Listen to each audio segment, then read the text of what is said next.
Shalom, sahabat-sahabat Tuhan. Kita bertemu dalam channel Ini Jalanku Memberkati.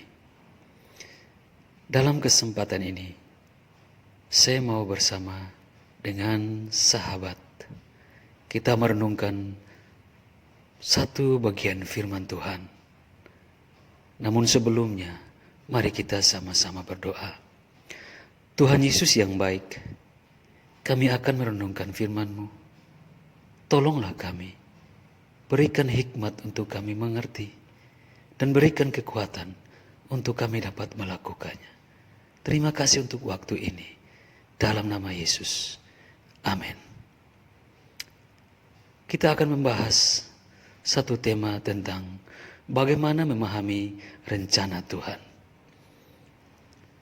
Dasar firman Tuhan terambil dalam Ayub 23 ayat 1-5.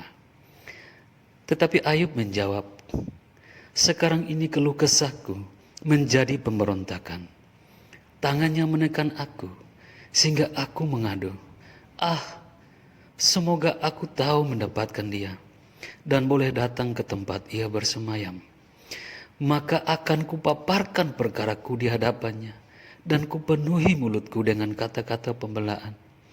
Maka aku akan mengetahui jawaban-jawaban yang diberikannya kepadaku, dan aku akan mengerti apa yang difirmankannya kepadaku." Sahabat-sahabat kekasih, dalam masa-masa ini, dunia dirundung kesedihan oleh karena malapetaka yang hebat, pandemi COVID-19. Semua mengalaminya dan tidak terkecuali. Semua merintih, semua bergumul, semua menangis menghadapi wabah yang mematikan ini. Tetapi kita mau bawa kemana arah langkah kita untuk mencari pertolongan, untuk mendapatkan pembelaan, dan sekaligus memperoleh kehidupan di tengah pandemi ini? Tentu kita sepakat bahwa kita punya perlindungan, bahwa kita punya pertolongan, dan dialah Allah sendiri. Siapa Allah itu? Yesus Kristus menunjukkan pribadi yang agung itu dalam hubungannya dengan kita, orang-orang percaya. Apabila kamu berdoa, kamu, yaitu kita yang percaya, katakanlah, "Bapa kami yang di surga, dikuduskanlah namamu." Demikianlah yang Yesus ajarkan dalam Matius 6 ayat 9. Wow, luar biasa hubungan ini. Bagaimana tidak? Antara pencipta yang agung dan kita yang diciptakan, yang sederhana ini, dikaruniakan suatu hubungan yang hebat, yang luar biasa. Dan ini mengapa bisa terjadi? Karena ini adalah hubungan dari konsiderans Allah sendiri terhadap kita. Allah lah yang memutuskan untuk menetapkan kita menjadi anak-anaknya. Jika demikian, kalau kita anaknya, tentu kita datang kepada Bapa. Di dalam persoalan, kita tahu kita punya Bapa sanggup menolong kita. Melalui pertimbangan pengetahuannya yang agung, Tuhan menetapkan kita menjadi anaknya. Maka terbukalah jalan bagi kita sebagai anak-anaknya untuk mendapatkan pertolongan dalam pergumulan yang saat ini kita alami. Apalagi jika pergumulan itu terjadi karena rencana Allah, seperti yang Ayub alami. Jika demikian, cara untuk memahami rencana Allah dalam setiap pergumulan pun dapat kita ketahui seperti yang Ayub lakukan. Bagaimana kita bisa belajar untuk memahami rencana Tuhan dalam setiap persoalan? Jika kita belajar dari 5 ayat yang kita baca dalam kitab Ayub, maka ada 3 hal. Pertama, cara untuk memahami maksud Tuhan, yaitu mencari Tuhan.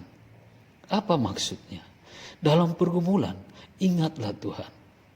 Sebab Tuhanlah yang sanggup menolong kita. Waktu kita datang kepadanya, mencari wajah, maka kita harus sungguh-sungguh untuk melakukannya. Pertama, kita harus menyiapkan waktu. Itu sebabnya dalam Efesus 5 ayat 16 dikatakan, dan pergunakanlah waktu yang ada, karena hari-hari ini adalah jahat. Karena berbagai kesibukan, maka kita seperti kurang waktu. Bahkan waktu untuk berdoa. Mengapa? Karena sudah terampas dengan berbagai kesibukan itu. Dan ini semua menyeret kita untuk lupa berdoa. Akhirnya kerap kali kita dengar keluar alasan-alasan. Saya tidak punya waktu. Atau nanti kalau saya dapat waktu yang tepat. Sahabat-sahabat Kristus, ingat, tidak ada waktu yang tepat. Karena selamanya waktu akan terus berjalan. Yang ada adalah kita harus menyediakan atau menyiapkan waktu. Ini berarti berbicara tentang komitmen. Sebab komitmennya yang mampu membuat kita mendapatkan waktu untuk bersekutu dengan Tuhan. Hal kedua di dalam mencari Tuhan, yaitu menyiapkan diri. Firman Tuhan, kesudahan segala sesuatu sudah dekat. Karena itu kuasailah dirimu dan jadilah tenang supaya kamu dapat berdoa. Kita tidak bisa berdoa dalam gerasa gerusuk, dalam hati yang tidak sejahtera. Itu termasuk mungkin ada persoalan dalam diri kita. Buanglah itu semua. Termasuk mungkin kata-kata orang yang menyakitkan, yang sempat berdiam dalam telinga dan hati kita. Itu juga bisa merampas damai sejahtera. Buanglah itu supaya kita memperoleh ketenangan dan kita bisa mempersiapkan dan menguasai diri untuk datang bersekutu dengan Tuhan. Kita tidak bisa menghampiri Tuhan dengan hati yang dikuasai amarah, dendam, kebencian. Kuasailah diri agar bisa tenang dan dapat berdoa dengan baik. Yang ketiga, seperti yang Ayub lakukan, mencari maksud Tuhan dalam persoalan itu, berdoa.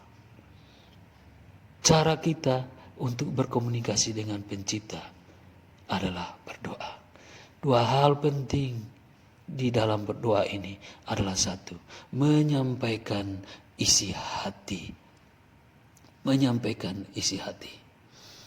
Janganlah hendaknya kamu khawatir tentang apapun juga, tetapi nyatakanlah dalam segala hal keinginanmu kepada Allah dalam doa dan permohonan. Filipi 4 ayat 6. Pada saat berdoa inilah kita mempunyai kesempatan seluas-luasnya untuk berinteraksi, berkomunikasi, mengutarakan segala pergumulan kita kepada Tuhan. Dalam hal kedua yang kita bisa lihat dalam hal berdoa, yaitu kita pun harus menaikkan pujian dan syukur. Kita tidak bisa egois, hanya persoalan kita yang diutarakan. Tapi kita tahu bahwa kita sementara berhadapan dengan Allah yang kudus, Allah yang suci, Allah yang punya power, kekuatan. Kita pun harus datang membawa puji-pujian dan syukur kita kepada Dia. Filipi 4 ayat 6. Supaya dengan demikian kita akan terukur di dalam hadirat Tuhan, bahwa kita membawa persoalan kita, tetapi kita juga memuji Dia, Allah yang layak menerima puji-pujian. Karena pada waktu kita melakukannya, berarti kita sedang memuliakan Tuhan dan mengakui bahwa perbuatan-perbuatannya yang ajaib. Ketiga, seperti yang Ayub lakukan, mencari maksud Tuhan di dalam persoalannya, yaitu fokus pada suara Tuhan. Apa artinya ini, fokus pada suara Tuhan? Firman Tuhan mengatakan bahwa jika kamu menurut dan mau mendengar, maka kamu akan memakan hasil baik dari negeri itu. Yesaya 1 ayat 19. Setelah kita menaikkan permohonan, maka kita harus mendengar jawabannya. Bukan kita pakai cara kita, supaya dengan cepat kita mendapatkan apa yang kita inginkan. Tapi biarlah sejenak kita menunggu waktu Tuhan. Sebab waktu Tuhan, waktu yang tepat, waktu yang terbaik, waktu yang terindah, bukan ukuran kita. Kapan kita bisa mendengar Tuhan berkata-kata? Tentu ketika kita berdoa, kita merenungkan firman Tuhan. Sebab setiap jawaban Tuhan ada dalam firman Tuhan, yaitu dalam Alkitab. Karena Alkitab adalah satu-satunya buku di dunia yang mencatat secara sempurna seluruh perkataan Tuhan. Betapa ku cintai Tauratmu, aku merenungkannya sepanjang hari. Perintahmu membuat aku lebih bijaksana daripada musuh-musuhku, sebab selama-lamanya itu ada padaku. Aku lebih berakal budi daripada semua pengajarku, sebab peringatan-peringatanmu ku renungkan. Mazmur 119 ayat 97 sampai 99. Bagaimana kita melihat Daud? Dia lebih daripada orang lain bisa memahami segala sesuatu dalam badai persoalannya. Tapi dia bisa memahami rancangan Tuhan di semuanya itu. Karena dia bergaul karib dengan dia mau merenungkan perkataan-perkataan Tuhan. Tidak sekedar membaca, tapi kita harus merenungkannya. Supaya kita dapat memahami dan melakukannya. Dengan jalan inilah maksud dari setiap jawaban Tuhan dapat dimengerti. Sahabat-sahabat Kristus, semua persoalan yang terjadi tidak di luar pengetahuan Tuhan. Karena itu, datanglah kepadanya dengan hati yang murni dalam doa dan perenungan firman Tuhan. Supaya kita dapat mengerti maksud Tuhan di balik semua persoalan ini. Apapun persoalannya, apapun persoalanmu, carilah Tuhan selama Dia berkenan. Bersekutulah erat di dalam doa dan fokuslah untuk mendengar suaranya. Amin. Tuhan Yesus memberkati.